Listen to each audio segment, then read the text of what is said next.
The German invasion of Norway as part of Operation Weserübung was launched to secure the German iron ore trade with Sweden. The Germans planned naval and airborne landings at several points in Norway. However, the Germans needed to secure airfields and ports of a certain country, and that country is everyone's favorite European country that doesn't exist, Denmark. Just joking, everyone's favorite European country that doesn't exist is Finland. The original plan for Operation Weserübung was to invade Norway only while getting access to Danish airfields diplomatically. But on March 1st, Hitler issued a Führer directive for an invasion of Denmark and Norway. Both the Luftwaffe and Kriegsmarine high commands were in favor of occupying Denmark. The Luftwaffe wanted full control of the Danish airfields and sites for air warning stations, while the Kriegsmarine wanted to use Danish ports to help support the landings in Norway. On April 1st, Hitler set the invasion date to be the 9th of April 1940. For the invasion of Denmark, the Germans brought up 2 divisions and a motorized brigade. These were the 170th Infantry Division, the 198th Infantry Division, and the 11th Motorized Rifle Brigade. The Danish forces consisted of 2 divisions. The 1st Zeeland Division was based in Copenhagen and eastern Denmark, and the 2nd Jutland Division was based in, you guessed it, the Jutland Peninsula. The invading German forces were commanded by General Leonhard Kaupisch. The Danish leader at the time of the invasion was King Christian X. The commander-in-chief of the Danish army was Lieutenant General William Pryor. The Danish forces that would be engaged with the German forces at the border consisted of units from the 3rd Battalion, 4th Battalion, and 1st Pioneer Battalion. The German plan of attack was to overrun Denmark as quickly as possible.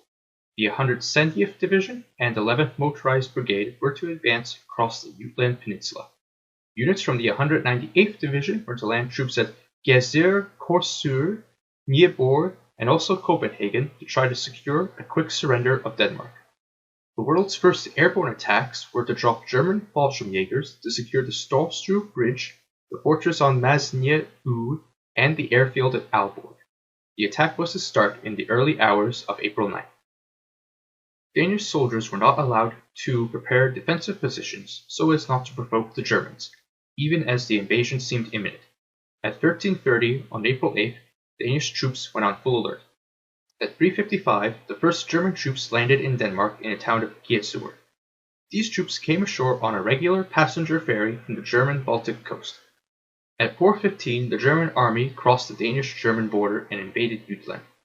At 4:17, the alarm was sounded and Danish soldiers left their barracks by 4:35. Already at 4:20, 4 German ships entered Copenhagen harbor with soldiers from the 198th Division ready to land at Copenhagen. They would begin landing within an hour. Meanwhile, on Jutland, the first clash between Danish and German soldiers was about to take place. At 4:50 in Lundtofbjerg, a German column approached the town when 2 Danish 20mm guns opened fire on the Germans.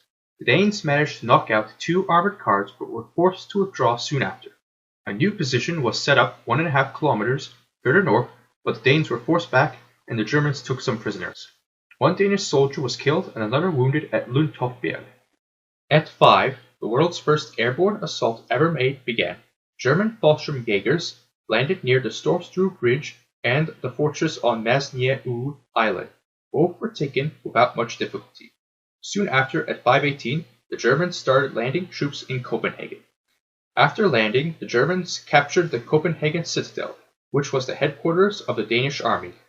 The Germans then attempted to capture Amalienborg Palace, but were repulsed by strong opposition from the Royal Guard. This gave time for the king, his ministers, and General Pryor to discuss the next course of action. At around the same time, German troops started landing at Nieborg and Korsør. Also, German aircraft attacked the main Danish airbase at Værløse and destroyed 10 aircraft and badly damaged another 14. Back in Jutland, the German forces ran into the Danish defenses at Hokke at 5:30. A 20mm gun opened fire and knocked out 3 German armored cars. Around 100 Germans then descended on the town and engaged the 30 or so Danes in hand-to-hand combat. By 6:15, the Danish defenders were taken prisoner, suffering 2 killed and 2 wounded. At 6:30, the Germans attacked both Bierskow and Berdevad. At Berdevad, the Danes knocked out 3 more armored cars. Both sides suffered casualties as the fighting continued there. At Bierskow, German tanks pushed aside a roadblock and forced the Danes into a wood where they were taken prisoner. Both towns were taken by 7:15.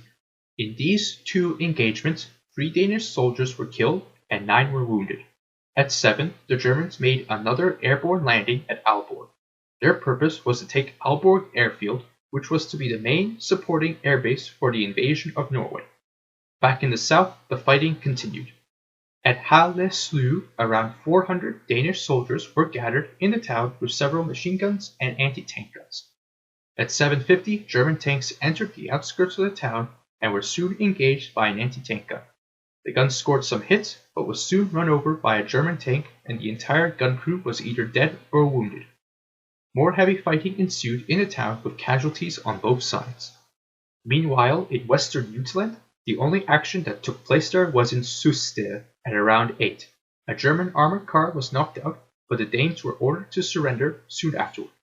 Back in Halleslu, fighting continued until 8:15 when the Danish soldiers received orders to surrender from Copenhagen. The fighting in Denmark was done. After the German attack on the Amalienborg Palace was repulsed, the Danish leadership discussed what to do next. As they were discussing, waves of German bombers appeared over Copenhagen, dropping leaflets that said the invasion was justified and called the Danish government to surrender or the Germans would bomb Copenhagen. All those present with the king favored surrender, except for General Pryor. But continued resistance would have been pointless, so at 8:34 the Danish government capitulated. The Danish campaign lasted around 6 hours, making it one of the shortest campaigns of World War II.